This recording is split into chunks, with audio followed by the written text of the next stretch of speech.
We are just hours away from the Kings-Warriors NBA playoffs game right here in Sacramento. We're live with where and why fans are beaming with pride. Anxiety Nation, our series comes to a conclusion tonight. A local doctor is answering your questions about the disorder.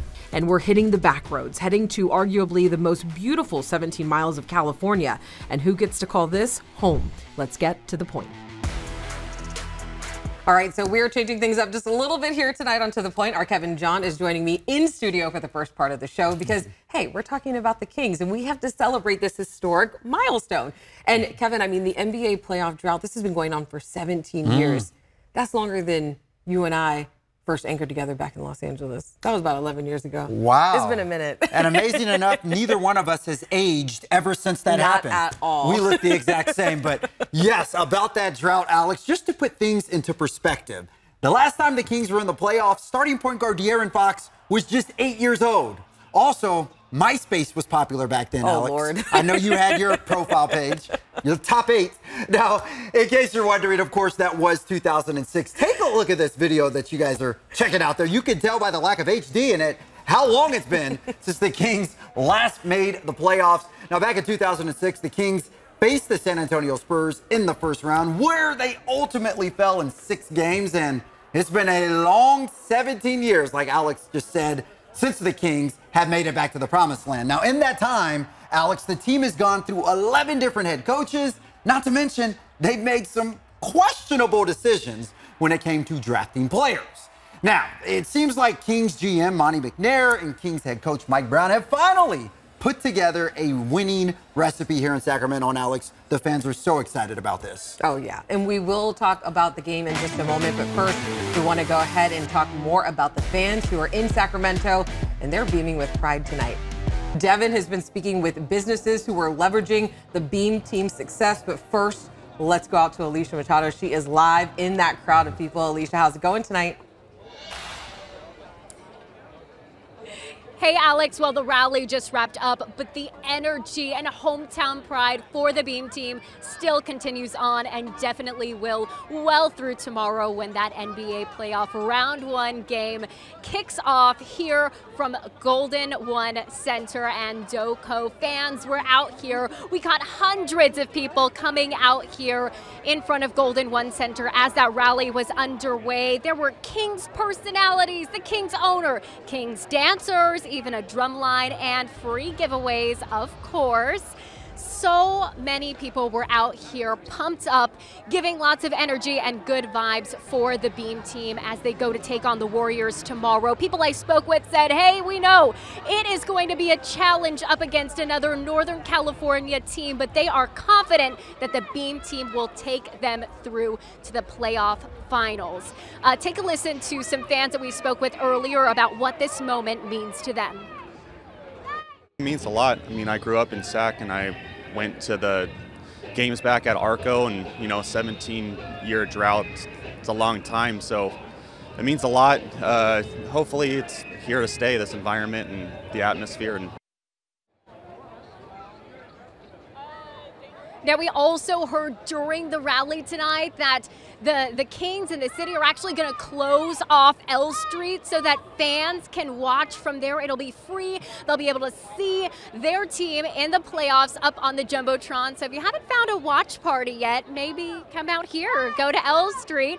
But you can see that there are some fans who are excited out here. Come on in. Let's get a cheer. All right, let's do a light the beam. Okay, ready? 1, 2, 3. Light the beam! We got pint-sized fans out here. We got adults out here. People are so excited for this team. And Alex, it's been a long time coming. Back to you. Oh, yeah. All right. Thank you so much, Alicia. And don't forget, you can scan that QR code on your screen. Text us your favorite Kings memories and photos. And Kevin, a lot of the Kings games, I mean, record-breaking attendance. That's what we've been seeing. Oh, wow. Yeah, you just saw the hundreds of fans that were out there during the rally today.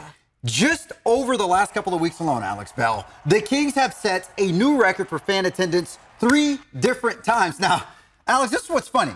It was just over a year ago when the Kings were selling game tickets for just $5. I remember going to one of those games. Yeah, right? You were way up top then in that case, because those were the nosebleeds. But, man, Alex, what a difference a year makes. Now, back to this record-breaking attendance. on April 2nd, that was what, just a couple of weeks ago against the San Antonio Spurs, the Kings, they set the record then. It was 18,183 fans. But, Alex, that record did not stand for long. Just 5 days later during the Kings, this was the regular season home finale against those Golden State Warriors, they set a new record with 18,253 fans.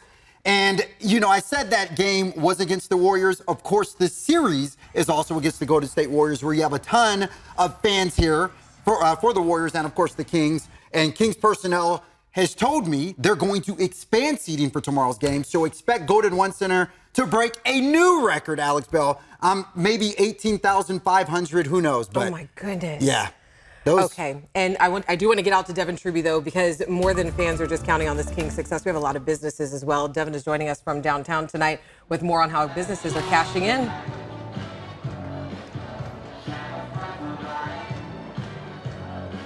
Well, Alex, all those fans from the rally are trickling out here to the playoff playground, and they have so much going on. You can shoot your own basketball shots, selfies, and yes, that very long line is for a balloon crown, which I will be getting in after this. But we've been talking to businesses all day that are going big for the Kings.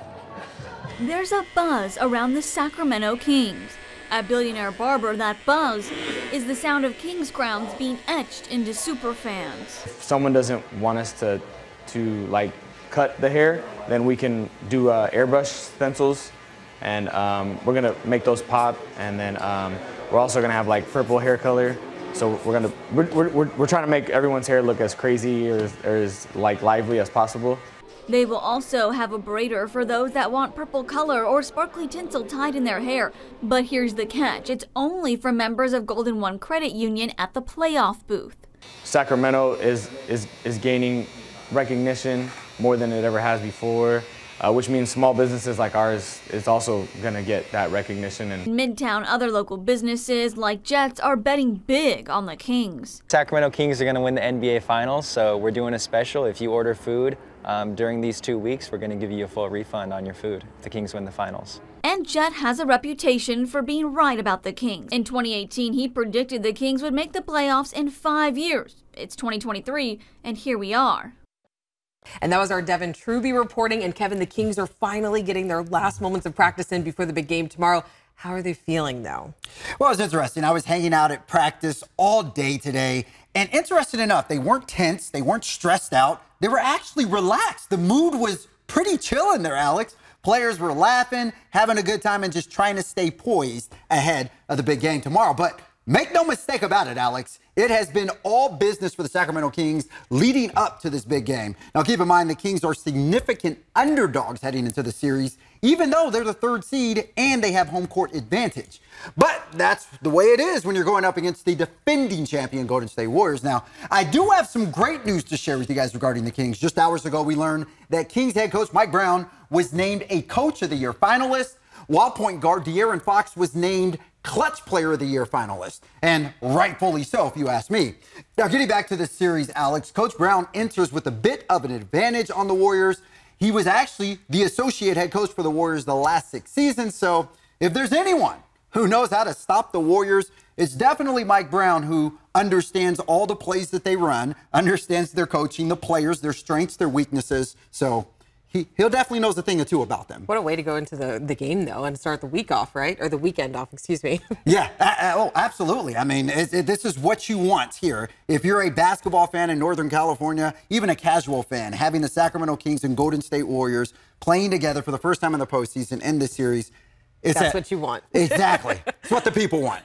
Of course. And again, if you want to share any of your Kings memories, please, please, please text us. You can scan that QR code on your screen. We'll have it up throughout the entire show. And make sure you share your favorite moments with us. All right, we have a lot of coverage coming up on Saturday for Game 1 against the Golden State Warriors. We will have a special edition of the news at 4:30. ABC's coverage of the game starts at 5. And then be sure to join us after the game for another special edition of the news starting at around 8 o'clock.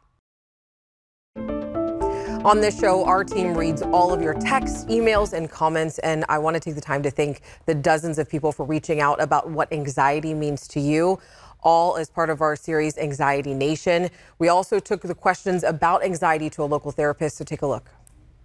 Anxiety can feel like very jittery, thoughts racing, going a mile a minute. It can be caused by different traumas, and trauma is anything that is scary, provokes fear, causes us to have extra worries beyond what is considered normal. Anxiety can present a lot different for men and women of color.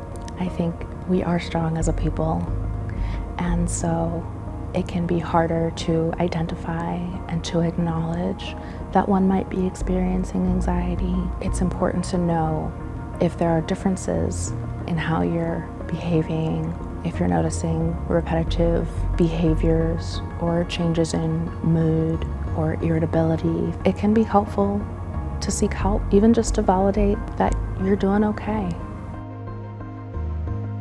Social media can create a lot of anxieties because we are hyperfixated, hyper-aware of things that would not normally be presented to us. People are seeing a lot of things on TikTok and YouTube that can create extra worries. So I do have people come to me and ask me, well, I saw this on TikTok and now I'm worried if I have this disorder. What I can do as a trained therapist is ask many questions to support in finding out if that's something that they live with or if that was something that was an unnecessary fear. I see anxiety increasing with the return to in-person services. With kids, I mainly see difficulty in socializing, difficulty in building friendships, maybe not even having friendships because they've been online and not having that usual contact with other children.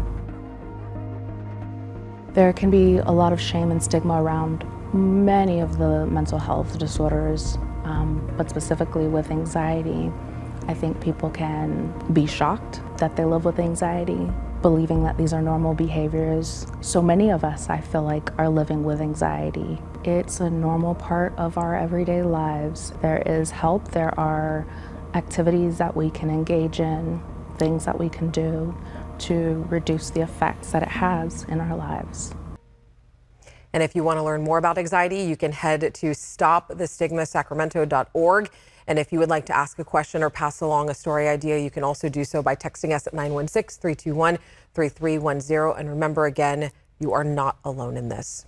All right, still ahead, it's arguably the most beautiful 17 miles of California. Our John Bartel is hitting the back roads by bike. All right, here are some things that people are talking about today.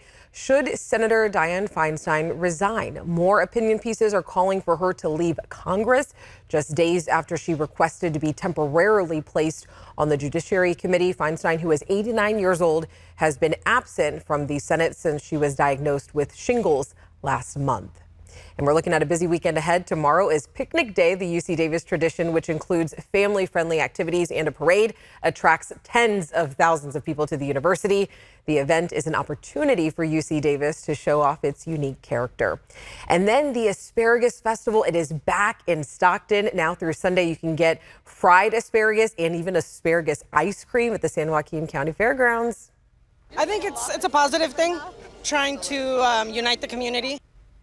And there are about 230 vendors at the Asparagus Festival this year, and that's the most that they have ever had. Every Friday, we hit the back roads, and this week, John Bartel is taking us on a bike ride along one of the most picturesque roads in maybe all of California.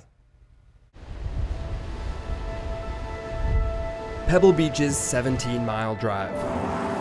It's arguably one of the most celebrated scenic roads in California. On one side of the road is world-class golfing and homes that only the rich can afford. On the other is unforgettable coastal views and wildlife. It'll cost you $11.25 to drive a car on 17-mile drive, but if you're on an electric bike, it's free. You know, the best part about the e-bike is if you get tired, you don't have to pedal. Exactly. Yeah, exactly. I don't have an e-bike, so I took a tour with Florendo Salas from Big Sur Adventures in Pacific Grove. So they call it 17-mile drive. I mean, is it really 17 miles? It's really 17 miles, yeah. Before the expensive homes and the golf courses, Pebble Beach was a sand mine owned by the Pacific Improvement Company, which was a consortium of railroad barons. And so they came in, they brought the railroads all the way up to here, and they created a sand plant that essentially took all of the dunes that were here. In 1892, 17 Mile Drive was built, and it was built for two reasons. First, to provide activity for the wealthy guests staying at the Hotel Del Monte in Monterey, and two, to sell land near the newly constructed golf courses. 17 Mile Drive was basically created as an opportunity to show people the real estate that the Pacific Improvement Company owned along this section of coastline. As time went on, more money was pumped into development, and people from all over the world started taking tours of 17 Mile Drive to experience the amenities and natural wonders of Pebble Beach. Wonders like the beaches and the vibrant blue water, which is unique to the Monterey coast. So the beaches along Pebble Beach are just quartz crystals. That's that beautiful white sand. When you get the sunlight reflecting off those crystals down below, we get these blues, we get these greens, and this is just, it's gorgeous. Tourists aren't the only ones attracted to Pebble Beach. Marine animals like seals, otters, whales, and migrating birds call this stretch of ocean home.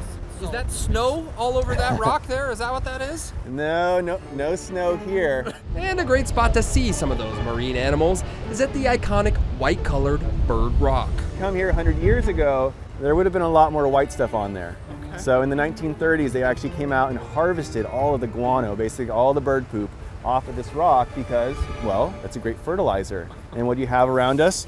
A lot of lawn, right? Golf courses everywhere.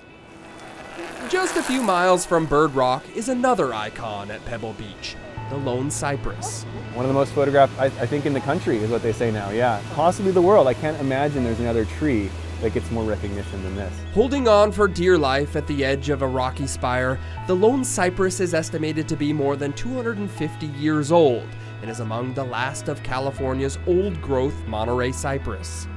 This is it, yeah. This is the last place on the planet that they've been able to find a way to survive. These wind-beaten trees can survive gale-force storms and pounding waves, but they require the unique foggy climate that only the Monterey coast can provide. What that does is as the fog runs through these trees, they're able to actually gather that moisture and precipitate down, and during the summer months, these trees will basically water themselves. Monterey cypress only live about 300 years, and the old-growth Monterey cypress at Pebble Beach are nearing the end of their life. But had it not been for the protections put in place by developers at Pebble Beach, the wildlife and the trees may have been lost. And so it's one of those things that it's here for now, but it's not forever. And it's just one of those, a reminder for us, I think, of the impermanence here on the coast and also how wild the coast is. From 17 Mile Drive in Pebble Beach, I'm John Bartel. Hope to see you on the back roads. And you can find more Backroads stories on abc10.com/backroads, or you can just text the word Backroads to 916-321-3310. We're back right after this.